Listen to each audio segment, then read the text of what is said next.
नमस्ते एवरीवन। आइए आज की इस वीडियो में समझते हैं सेकेंड वर्ल्ड वॉर के कारण क्या रहे थे जिनकी वजह से इन्हें डेडलीस्ट वॉर की संख्या दी गई।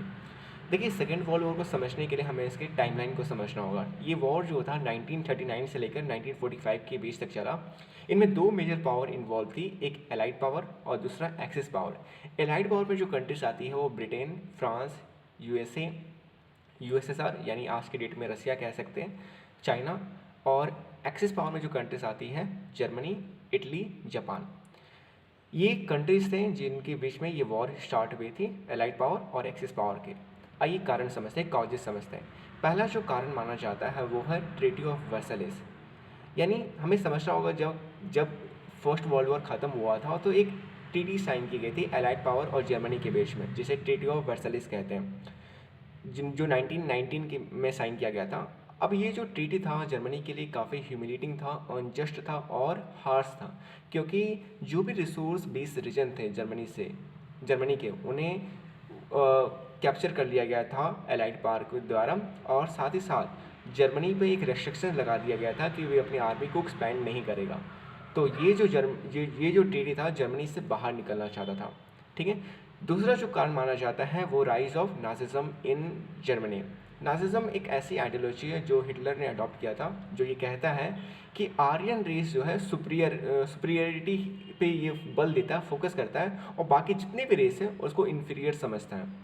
इसके अलावा ये एक्सट्रीम नेशनलिज्म की बात करता है, ये ऑथोरिटेरियनिज्म की बात करता है। तो लोगों के अंदर ये फीलिंग डाल देना कि आर्यन रेस सुपीरियर है और बाकी जो रेस है वो इन्फीरियर है, ये सेकेंड वर्ल्ड वॉर का एक कारण बना था।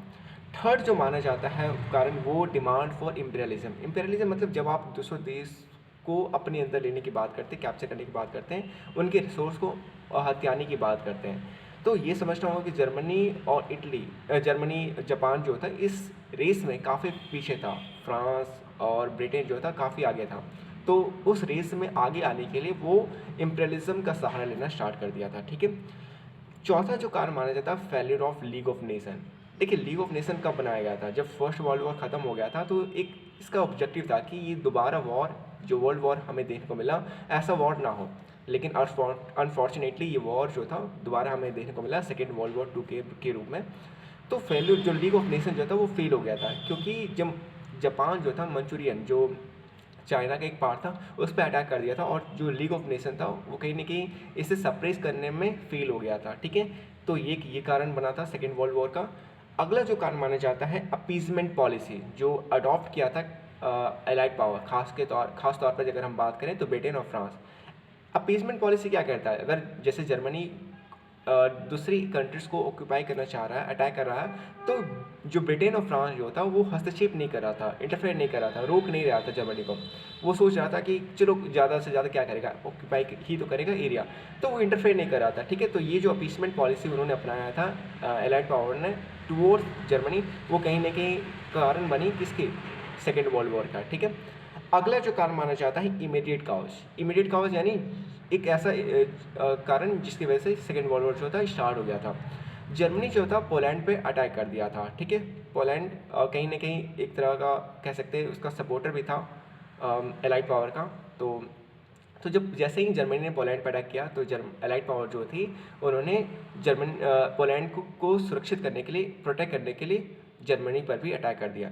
तो इस तरह से वॉर जो था स्टार्ट हो गई थी। इसके बाद हमें समझना होगा कि एक लेवेंसरम एक टर्म है जो ये कहता है लिविंग स्पेस की बात करता है। ठीक है।